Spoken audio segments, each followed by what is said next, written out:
Everyone, welcome back to my channel Suparna. সারা channel অনেক অনেক সাথে শুনে ভালো আছো, আর আমি অনেক ভালো আছি। তো তোমাদেরকে আজকে দেখাতে চলেছি আমি সারাদিন বাড়িতে থেকে কি করি, একদম সকাল থেকে রাত্র পর্যন্ত কি করি সব দেখাবো। ঘুম থেকে প্রথমে উঠে পড়লাম, তারপর ফ্রেশ হতে চলে গেলাম। ফ্রেশ হয়ে এসে আমার নিজের বিছানাটা গোছানো শুরু করে দিলাম, তারপর ঘর ঝাড় দিলাম অ্যান্ড তারপর চলে গেলাম 3 গ্লাস জল খেতে। আমি যেখানেই থাকি না কেন সকালবেলা ঘুম থেকে উঠে আমার 3 গ্লাস জল চাই। তো তার জন্য 3 গ্লাস জল খেয়ে এবার চা বিস্কুট খেয়ে চলে এলাম মুখের যত্ন করতে।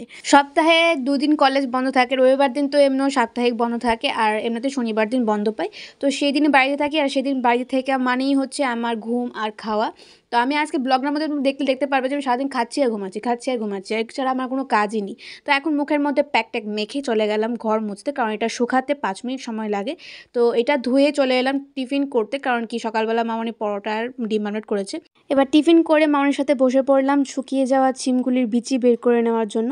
তো এগুলি অনেকগুলি ছিল, তো মামনি একা পারবে না বলে আমাকে বললো, তো আমি একটু করে নিচ্ছিলাম হাতাহাতি। আজকে আবার মামনি কাঁঠাল রান্না করবে, আর আমি এখানে স্নান করে চলে এসেছি পুজো দেবো বলে। কিন্তু তার আগে আমার একটা বদ অভ্যাস আছে, আমি পুজো দেওয়া যাওয়ার আগে আমি টিভিটা চালিয়ে নিই, টিভিটা অন করে আমি গান চালিয়ে তারপর পুজো দিতে যাই। এরকম বদ অভ্যাস যাতে আছে তারা কিন্তু অবশ্যই কমেন্ট বক্সে জানাবে। বদ অভ্যাস নাও থাকতে পারে অনেকের। পুজো দেওয়া তো কমপ্লিট, এখন আমি আমার স্পেশাল লেবুর শরবত বানিয়েছি, সেটা খাবো।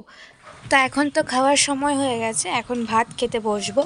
তো আমরা টেবিলে বসবো না, আজকে আমরা বারান্দায় বসে পিকনিকের মতো করে খাবো। তার আগে তোমাদেরকে দেখিয়ে দিই মামনি আছে কি রান্না করেছে। এখানে কাঁঠালের গুঁদক রান্না করেছে, লাল শাক, ডাল আর হচ্ছে মাছ ভাজা। আমি, মামনি, বাবা আর ইবু মিলে বসে পড়লাম খাবার খেতে। বাড়িতে থাকলে কিন্তু অনেক মজা হয়, সবার সাথে কথা বলতে বলতে পিকনিকের মতো করে খাওয়া যায়। তো প্রথমেই চলে এলো লাল শাক, আর লাল শাক কিন্তু আমার সব শাকের মধ্যে একটা প্রিয় শাক, তাই কিন্তু লাল শাকটা আমি একটু বেশিই নিয়েছি, ঠিক আছে।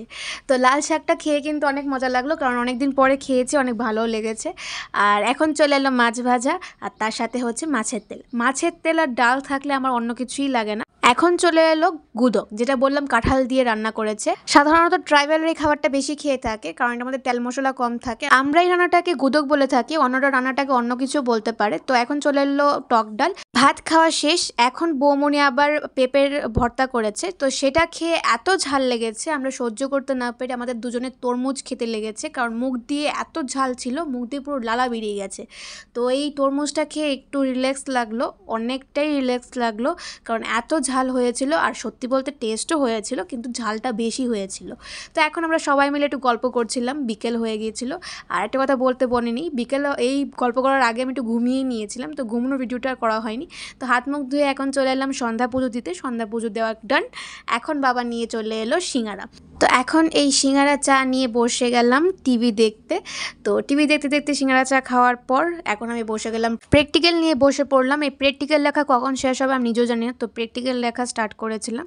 তো মোটামুটি শেষ করে এখন বৌমনি আমাদের জন্য আবার প্রসাদ নিয়ে এসছে। তো প্রসাদ নেওয়ার পর কিছুক্ষণ মোবাইল দেখলাম, টিভি দেখলাম, চলে এলাম রাতে খাবার খাওয়ার জন্য। তো এই হচ্ছে আমার ডেলি রুটিন, যেদিন বাড়িতে থাকি। আবার অনেক সময় বন্ধ পেলে বন্ধুরা মিলে ঘুরতে যাই, আবার ফ্যামিলিতে প্ল্যান হলে ফ্যামিলির সাথেও ঘুরতে যাই। তো এই হচ্ছে ব্যাপার। তো যাই হোক, আজকে এই ব্লগটা এখানেই শেষ করছি। কেমন হলো অবশ্যই কমেন্ট বক্সে জানাবে।